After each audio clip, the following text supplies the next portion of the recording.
Australia's rocketing property prices. Let's have a look. Hello everyone, Florian Heise here, and welcome to another episode of Heise Says. I thought we would have a look at this article from Finder.com. They're taking a closer look at Australia's property prices, and I'm sure we would all find it very interesting. I'll take a shot of coffee and let's get started. Here we go. After a sharp decline, Australian property prices are up 4.7%. Let's take a closer look. See? So they're putting a spin on my let's take a look. They're taking a closer look. So it's better than a look. It's a closer look. I wonder if they'll question any of CoreLogic's data. Let me know what you think in the comments, guys. Australian property prices are recovering fast. That's according to CoreLogic's most recent home value index, which showed a 4.7% recovery in national dwelling value index. Okay, now the thing to consider here, guys, is that a lot of this property price increase that we're seeing is happening in the upper quartile of property, particularly in Western Australia. And when you average it out, you can say, sure, it has a reasonable lift for all property, but that isn't reality. When you look at it at a more granular level, you're not going to see it. Your little dumpy house in the middle of nowhere like mine isn't going to shoot up 5% in a month for no reason.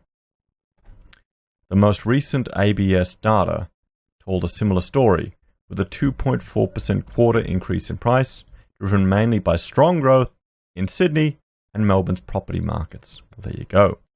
New lending commitments to households, auction clearance rates, and sales transactions all improved during the September quarter, said the ABS chief economist, Bruce Hockman. Okay, Bruce, we know that auction clearance rates are overstated, significantly overstated. And the data that they're presenting, they're intentionally not being thorough. We've seen that. Many people have talked about it. I've written an article about it. Why isn't the ABS looking into that? Of course, Australia is made up of multiple property markets, with varying performance in regions and capital cities. Maybe it could be, and I'm going to theory craft here, maybe there's no desire for people to question the narrative that's been pushed out by the media, because 57% of the wealth of our civilization pretty much is in property, either in home ownership, investment property, or super investment property. That's a big chunk. That's a big concern. And that's where I'm starting to realize how inflated our property market is, and how all these incentives that government have created, and they've essentially manipulated the market to incentivize people to invest in property rather than other parts of the economy. So, okay, it's good. It'll up the property sector, but let's just have a look at a few things. A lot of that, a big chunk of that was foreign investment, and that's now tanked, guys. In the same period, all this property growth, we've seen no increase in wages. This is my favorite chart from the RBA, their predictions and forecasts about wage growth. There you go. Oh, well, no, it's not completely true. We have seen some wage growth, but it's been in the public sector. But another question, or another thing to put on the table, is showing the building approvals. That sector is going down, slowing. Construction is slowing. If you're in the game, you know it.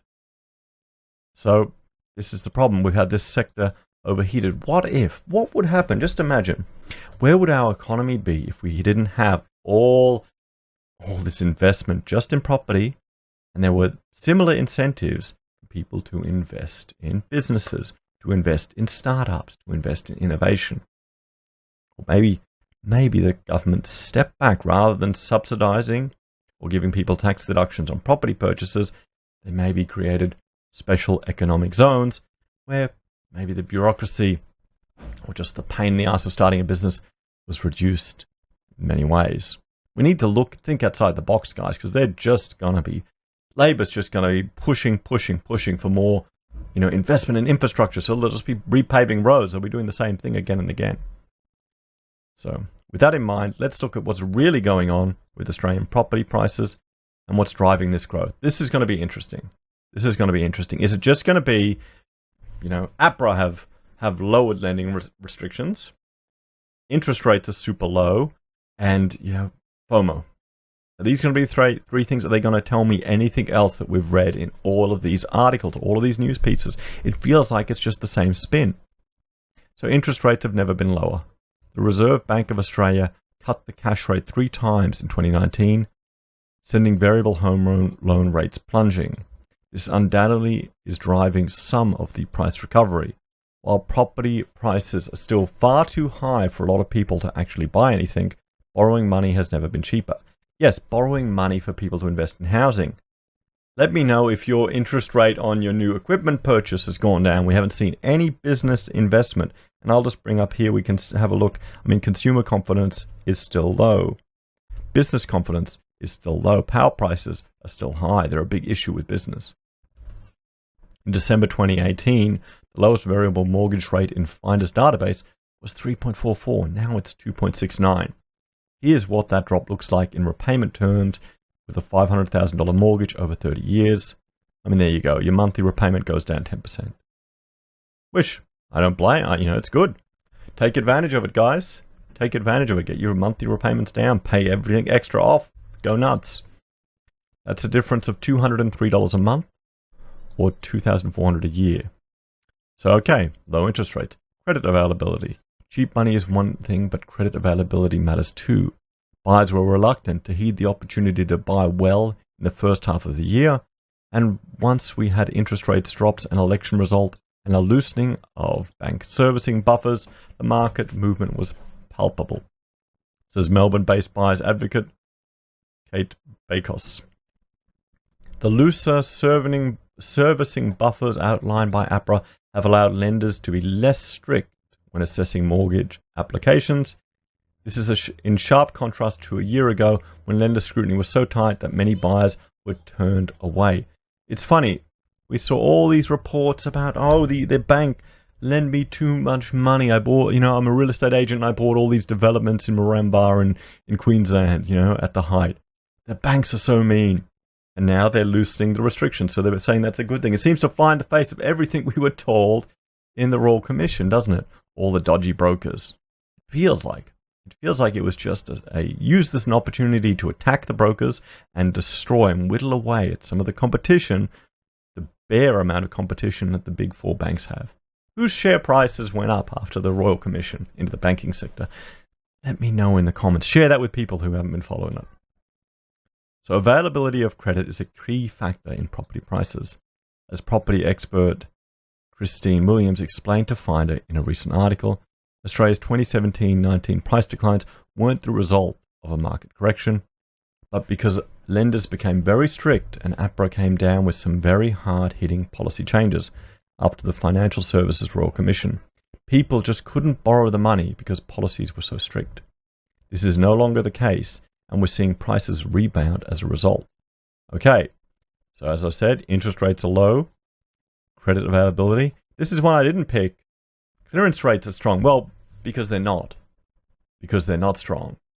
They're deceptively putting forward the information. The trend is up on past figures, but it's nowhere near what they're predicting. Auction clearance rates in Sydney and Melbourne have been strong over the last few months, with rates at 78.1 and 75.3 respectively. This is generally a sign of a strong property market, as sellers go to auction believing there will be a competitive set of buyers potentially willing to bid. Here's the issue. I cannot imagine most people will go to the extent that I have started looking at this. Sure, other people who are discussing this online or who are involved in the game will definitely look at it, but I can't imagine the average punter would.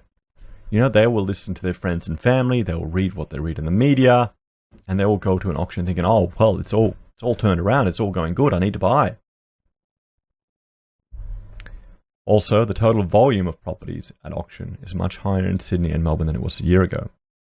Buyers appear to be exercising a strict budget, says Bakos, paying prices that exceeded appraised price research, and many young buyers are leaning on parents for financial support.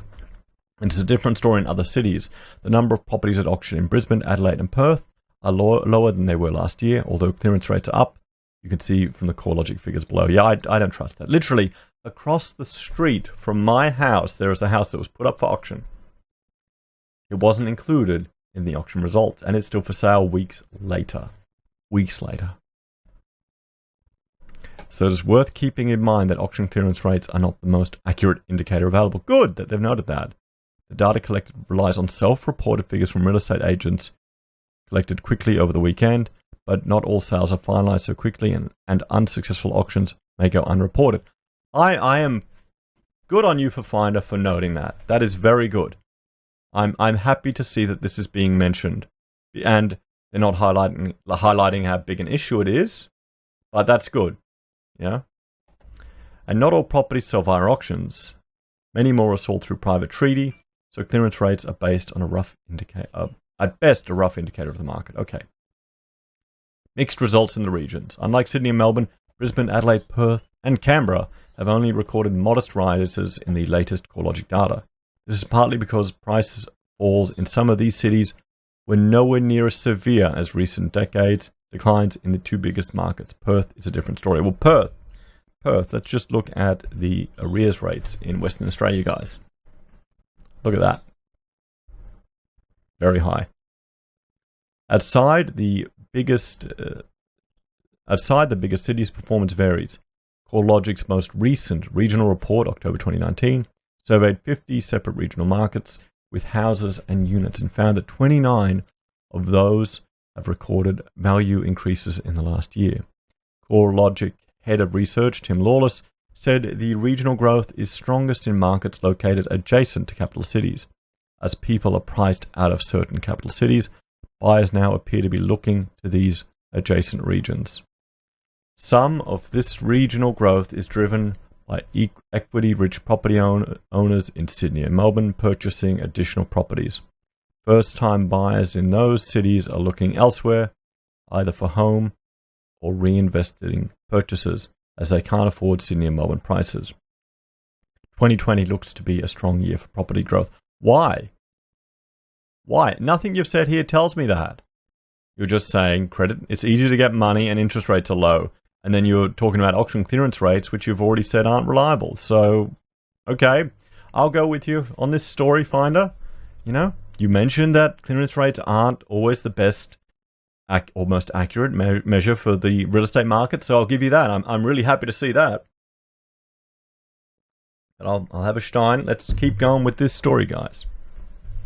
Price growth is great news for owners and investors. Terrible news for people hoping to finally buy their first home. While prices in Sydney and Melbourne are still down from their peak of 2017, they seem to overtake that peak next year. They seem set to overtake. Why? You haven't told me. Kate Barkos has found that investors are back in and first home buyers, retirees and upgraders are all pushing hard. But overall stock levels remain low in some cities, including Melbourne. Barkos anticipates more stock on the market in 2020 when the data is more compelling. The challenge harks back to the critical times for upgraders and downsizers. Most are reluctant to sell until it becomes clear that they can buy. At the very least, most properties hitting the market could help meet demand and hitting the market could help meet demand and soften the pace of price rises. But low interest rates and available credit look to be key drivers of growth in 2020 regardless. Okay, so their argument for growth is simply low interest rates and easier access to credit. So it takes no understanding, or it represents no consideration that GDP growth is falling. Okay?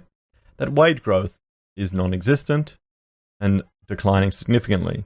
That foreign investment has crashed, guys. That consumer confidence is heading down. That arrears rates are up. I mean, the job ads are down. These are all, they're foreshadowing people's confidence of the next year. You know, construction PMI is down. Guys, business confidence is down.